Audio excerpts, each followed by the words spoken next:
Yes, അങ്ങനെ 2025 മലയാള cinema തുടക്കം കുറിച്ചിരിക്കുകയാണ്. Identity എന്ന് പറയുന്ന സിനിമ അങ്ങ് തുടക്കം കുറിച്ചിട്ടുണ്ട്.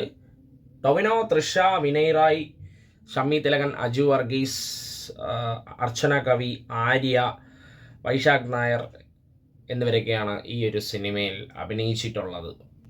കുറച്ച് പേരുണ്ട്, എന്നിരുന്നാൽ പോലും ഇവരൊക്കെയാണ് മെയിൻ റോൾസ് ചെയ്തിരിക്കുന്നത്. ഓക്കെ, സിനിമ ഒരു ഓക്കെ വാച്ച്, അല്ലാതെ മറ്റേ വലിയ സംഭവമൊന്നുമല്ല.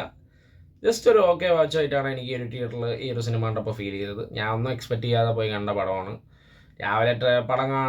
രാവിലെ ഈ സിനിമ കാണുന്നതിന് മുമ്പ് ട്രെയിലർ ജസ്റ്റ് ഒന്ന് ഓട്ടിച്ചൊക്കെ നോക്കി. അപ്പം പിന്നെ വേണ്ടാന്ന് വെച്ച് ഫോൺ കാണിച്ച് വെച്ച് പോയി തിയേറ്ററിൽ കണ്ട്. Okay, performance Tovino bro super performance ആയിരുന്നു കേട്ടോ. എടുത്ത് തന്നെ പറയണം. പുള്ളിക്കാരൻ്റെ ഒരു അവസാനത്തെ ഒരു ആക്ഷൻ സീക്വൻസ് ഹെവി സാധനമായിരുന്നു. അതുപോലെ തന്നെ ഒരു എന്താ പറയുക, ആറ്റിറ്റ്യൂഡും മറ്റേ ഇങ്ങനെ മസിലൊക്കെ പിടിച്ച് ഇങ്ങനെ സീരിയസ് ആയിട്ടുള്ള ഒരു കഥാപാത്രമാണ് പുള്ളിക്കാരൻ്റെ. എന്നാൽ അത് നന്നായി ചെയ്തിട്ടുണ്ട്. പിന്നെ എനിക്ക് ഇതിൽ അവസാനം അടിപൊളിയായിരുന്നു. ട്വിസ്റ്റും പരിപാടിയൊക്കെ നൈസായിരുന്നു. ഇതിൻ്റെ ഫസ്റ്റ് ഹാഫ് നമുക്ക് കൺഫ്യൂസ് ചെയ്താണ് ഒരു ഫസ്റ്റ് ഹാഫ്. സെക്കൻഡ് ഹാഫ് അതെങ്ങനെയാണെന്നുള്ള പരിപാടിയൊക്കെ കാണിച്ച് അങ്ങനെ കൊണ്ടുപോയി അവസാനിപ്പിക്കുന്നുണ്ട്. പക്ഷേ എന്നിരുന്നാൽ പോലും സെക്കൻഡ് ഹാഫിലെ അത് കുറച്ച് കുറയ്ക്കാമായിരുന്നു എന്ന് തോന്നി. ഈ 2.5 മണിക്കൂർ എന്നുള്ളത് ഒരു 2.25 മണിക്കൂറിൽ അങ്ങ് ഒതുക്കാമായിരുന്നു എന്ന് ഫീൽ ചെയ്ത് ഓവറായിപ്പോയെന്നൊരു തോന്നൽ.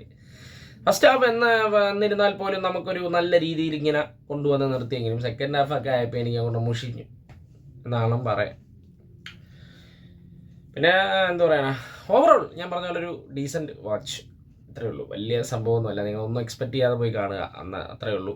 അതാണ് എനിക്ക് ഈ ഐഡൻറ്റിറ്റി എന്ന് പറയുന്ന സിനിമയെ പറ്റി പറയാനുള്ളത്. ഒരുപാടൊക്കെ പറഞ്ഞു കഴിഞ്ഞാൽ ചിലപ്പോൾ ആ ഒരു സിനിമയ്ക്ക് ഒരു സ്പോയിലർ ആവാൻ ചാൻസ് ഉണ്ട്. സോ അതുകൊണ്ടാണ് ഞാൻ കൂടുതലൊന്നും എടുത്ത് പറയാത്തത്. ഞാൻ എൻ്റെ എക്സ്പീരിയൻസ് ഷെയർ ചെയ്തതാണ്. പിന്നെ ജാക്സ് പി ജോയിൻ്റെ ബാക്ക്ഗ്രൗണ്ട് സ്കോർ നൈസായിരുന്നു, അത് എടുത്ത് പറയണം. ബാക്ക്ഗ്രൗണ്ട് സ്കോർ സൂപ്പറായിരുന്നു കേട്ടാ. പിന്നെ ചാമാൻ ചാക്കോയാണ് എഡിറ്റ് ചെയ്തിരിക്കുന്നത്. സിനിമാറ്റോഗ്രാഫി ചെയ്തിരിക്കുന്നത് അഖിൽ ജോർജ് ആണ്. സംവിധാനം അഖിൽ പോൾ ആൻഡ് അനസ് ഖാൻ. നമ്മളെ ഫോറൻസിക് ടീമാണ്. അത് വേറൊരു ലെവൽ പടം. ഇത് എന്നിരുന്നാൽ പോലും അത് വേറെ ജോണറാണെങ്കിൽ ഞാൻ പറയണമെന്ന് വെച്ചാൽ അത്രയും അവർ എടുത്തു വെച്ചൊരു പടം. അപ്പോൾ ഇതിലോട്ട് വരുമ്പോൾ എനിക്ക് അങ്ങനെ വലിയ സംഭവമായിട്ടൊന്നും തോന്നിയില്ല. അത് തന്നെയാണ് മികച്ചത്. പക്ഷെ വേറെ കമ്പയർ ചെയ്യണമല്ല, എന്നിരുന്നാൽ പോലും അവരെ ഒരു പ്രോജക്റ്റ് ചെയ്തതിൽ അത് തന്നെയാണ് ബെറ്റർ. ഇതങ്ങോട്ട് എന്താ പറയുക, ഓക്കെ ആയിട്ട് എനിക്ക് ഫീൽ ചെയ്തിട്ടുള്ളൂ. അപ്പോൾ അത്രയേ ഉള്ളൂ എനിക്ക് ഈ ഐഡൻറ്റിറ്റി എന്ന് പറയുന്ന സിനിമയെ പറ്റി പറയാനുള്ളത്. അപ്പോൾ അടുത്ത വീഡിയോയുമായി വരാം. ബൈ.